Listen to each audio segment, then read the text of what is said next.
ऐ मोमिनो गम न करो, मायूस न हो, हम तुम्हें इज्जत देंगे, हम तुम्हें कुर्सी पर बराजमान करेंगे, शर्त ये कि तुम मोमिनीन, मोमिन तो बन जाओ। कहीं फरमाया हम तुम्हें पिछले लोगों की तरह हम तुम्हें कुर्सी पर बराजमान करेंगे। हमारा एक वादा है, हमारा वादा ये कि लयस्तखलिफन्नहुम फिल अर्ज़, जमीन का खलीफा हम तुम्हें बनाएंगे। और सिर्फ मेरा ये वादा ही नहीं है, बल्कि हमने तुमसे पहले लोगों को जमीन का खलीफा बनाया है, जमीन की हुक्मरानी हमने तुमसे पहले दे रखी है। ऐ मेरे मोमिन बंदो, हम तुम्हें ये चीज अता करेंगे, शर्त ये कि ईमान वाले बन जाओ, ईमान वाले बन जाओ। अब हमारा और आपका ईमान कितना मजबूत, हमारा और आपका ईमान कितना मजबूत है, जरा देखिए मेरे भाइयों। नेपाल के रहने वालों, हिंदुस्तान के रहने वालों, गौर से अपने आप के ऊपर गौर से सुनना और अपने आप के ऊपर गौर करना कि हमारा ईमान कितना मजबूत है।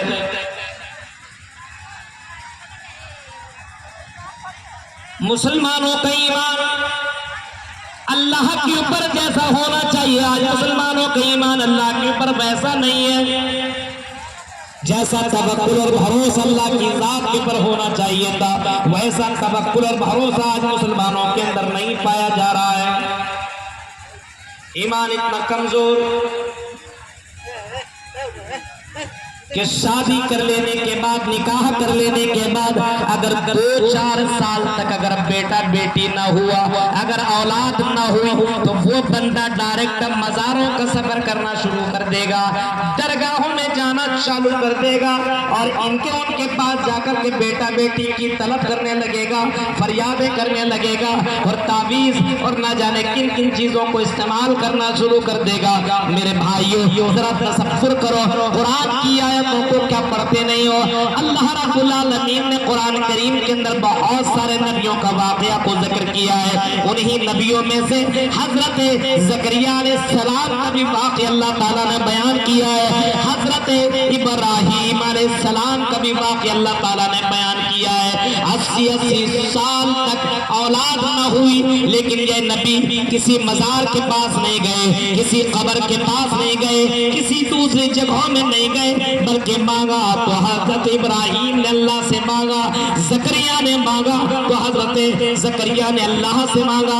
इब्राहीम अलैहिस्सलाम मांग रहे तो यही मांग रहे, रब्बे हबली मिनस सालिहीन, ऐ अल्लाह तू मुझे नेक औलाद अता फरमा।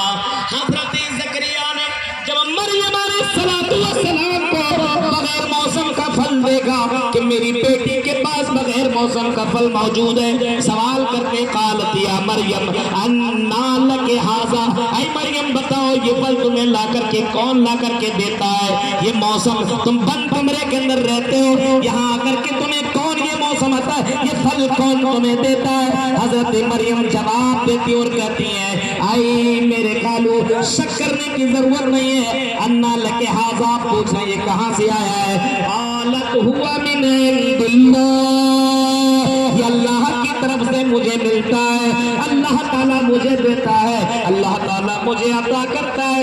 बगैर मौसम के फल वही दे सकता है, उसके अलावा कौन है जो बगैर मौसम का फल अता कर सकता हो?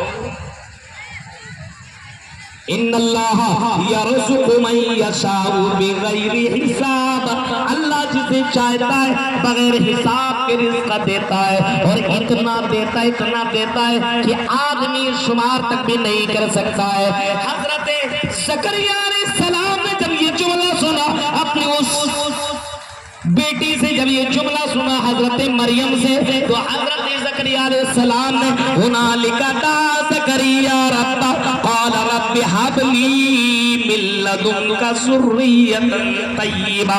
हजरत ज़करिया अलैहिस्सलाम ने अल्लाह रब्बुल आलमीन को पुकारा और पुकारने के बाद दुआ मांगी, रब्बि हबली मिन लदुनका ज़ुर्रियतन तय्यिबा, आय अल्लाह मुझे भी नेक औलाद में, मुझे भी ज़ुर्रियत अता फरमा, मुझे भी औलाद अता फरमा। और हजरत ज़करिया की दुआ को अल्लाह ने सुना और 80-90 साल की उम्र में जब बाल पक गए, बिल्कुल सफेद हो गए, उस उम्र में भी अल्लाह ताला ने हजरत ज़करिया को यहया अलैहिस्सलाम अता किया। ये कुरानी आयत है और आप कुरान को पढ़ते, लेकिन इसके बावजूद हमारे यहाँ शिर्क का माहौल पाया जाता है, तौहीद की कमी है मुसलमानों के अंदर। जिस चीज में कोई कंप्रोमाइज नहीं होना चाहिए वो चीज हमारे यहाँ दाखिल हो। तौहीद में कोई कमी नहीं होनी चाहिए।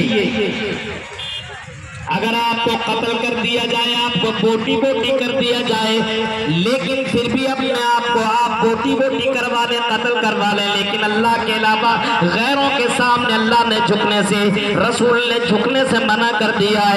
इनको फरमाया अगर तुम्हें कत्ल भी कर दिया जाए, अगर तुम्हें बोटी बोटी भी कर दिया जाए, तो आई माज इब्ने जबल, तुम अपने आप को कत्ल करा लेना, बोटी बोटी करवा लेना, लेकिन तुम अल्लाह के अलावा किसी और के सामने सजदा मत करना, किसी और के सामने तुम सजदा मत करना।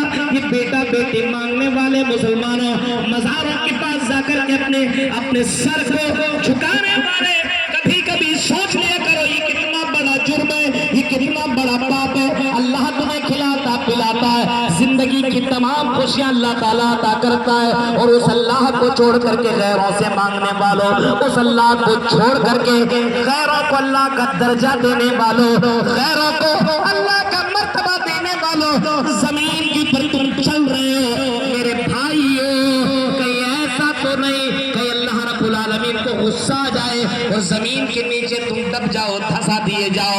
इतना बड़ा जुर्म है जो शिर्क करता, अल्लाह ताला ऐसे लोगों को हुक्मरानी कैसे अता कर सकता है, कैसे दे सकता। अल्लाह रब्बुल आलमीन फरमाया ईमान वाले बन जाओ, दुनिया में भी हम इज्जत देंगे। आज हमारा ईमान इतना कमजोर है कि आज हम अल्लाह रब्बुल आलमीन की इबादत तक भी नहीं कर रहे। कितने लोग आए जलसे में और अगर उनसे पूछा जाए इशा की नमाज पढ़ करके कितने लोग आए, आपको तब मालूम चलेगा कि ईमान वाले हैं कि नहीं है। एक मुसलमान और वो नमाज छोड़ सकता है? इसी चीज के लिए तो अल्लाह ताला ने हमें और आपको पैदा किया है। वमा खलक़तुल जिन्ना वल इंसा इल्ला लियअबुदून। आए मेरे बंदो, आए मेरे भक्तों, आए जिनो इंसान सुनो, हमने तुम्हें अपनी इबादत के लिए पैदा किया है। बताओ, सुनो मेरे भाइयों, गौर करो, ईमान वाले बनने के बाद अब बताओ क्या कोई मुसलमान नमाज तर्क करके रास्तों में घूमता हो, जलसों में रात रात भर घूमता हो और सोचता हो कि अल्लाह ताला हमें इज्जत क्यों नहीं दे रहा है, और मरने के बाद अल्लाह ताला जन्नत देगा। जन्नत जाना इतना आसान नहीं है। अम हसिबतुम अन तदखुलुल जन्नह वलम्मा यातिकुम मसलुल लज़ीना खलौ मिन क़ब्लिकुम मस्सतहुमुल बासाउ वज़र्रा।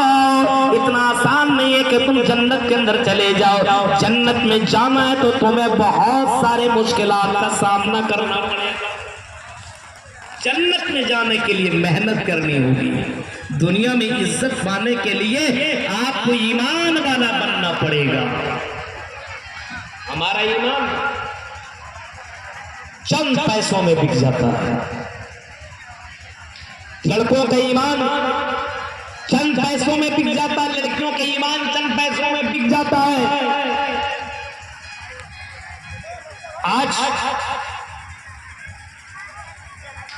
वो लड़के कहां गए जिनको मौका मिलने के बाद कहा करता था तन्हाई में, अकेले में, कोई ना हो और लड़की पूरी तरीके से तैयार हो उसके साथ संबंध बनाने के लिए, लेकिन ऐसे मौके पे लड़का का जवाब होता था, इन्नी अखाफुल्लाह, मैं अल्लाह से डरता हूँ, मैं तुम्हारे साथ कोई गलत काम नहीं कर सकता। ऐसे लड़के समाज कैसे नौजवान कहाँ चले गए, समाज कैसे नौजवान कहाँ है? बताओ मेरे भाइयों, ऑफर मिल रहा है गलत काम कर लो, आओ, सारे दरवाजे हमने बंद कर लिया है, कोई देखने वाला नहीं है, जितने दरवाजे मेरे साथ साथ दरवाजों को बंद कर दिया है। हजरत यूसुफ का भी वाकया पढ़िए सूरह यूसुफ के अंदर।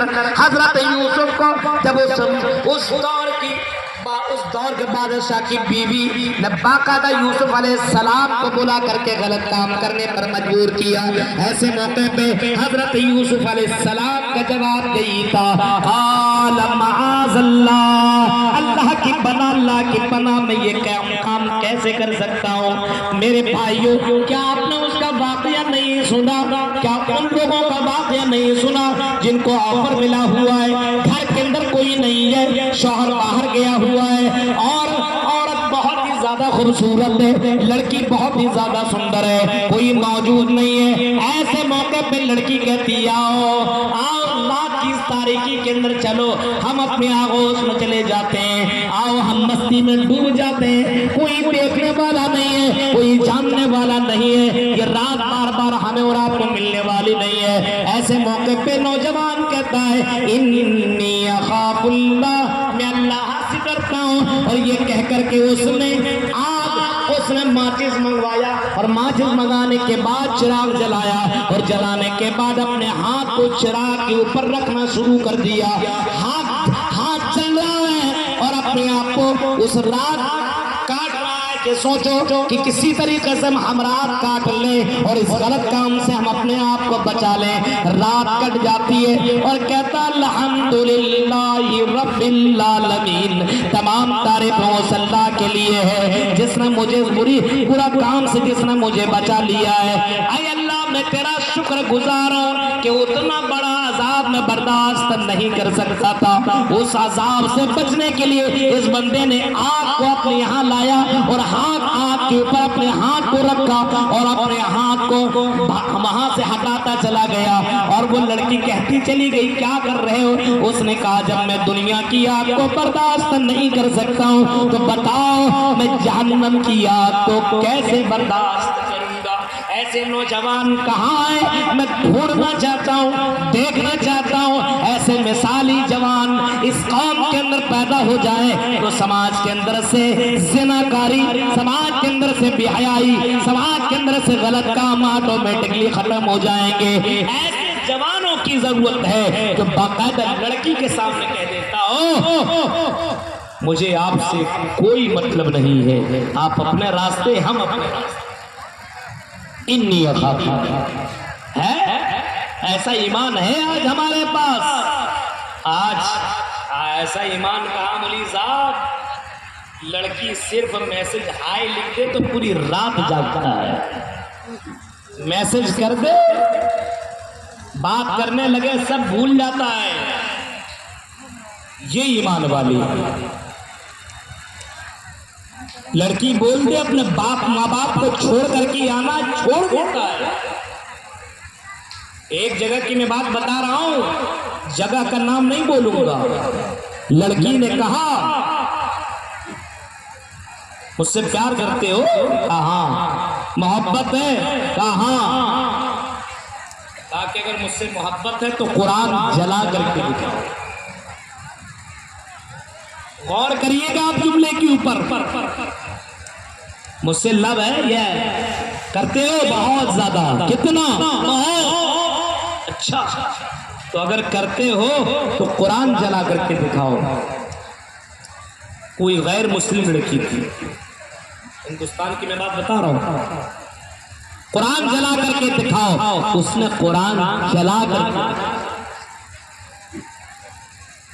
ये मोहब्बत में पागल, इश्क में इतना डूबा हुआ है, प्यार में इतना डूबा हुआ है कि कुरान को जला दिया।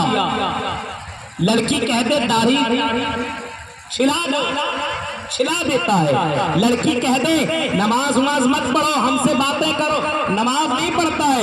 लड़की कह दे माँ बाप को छोड़ दो, हमारे साथ चलो चलो हम इश्क बनाए, और उसी के साथ रंगनिया मनाने के लिए अपने माँ बाप को छोड़ के भाग जाता है।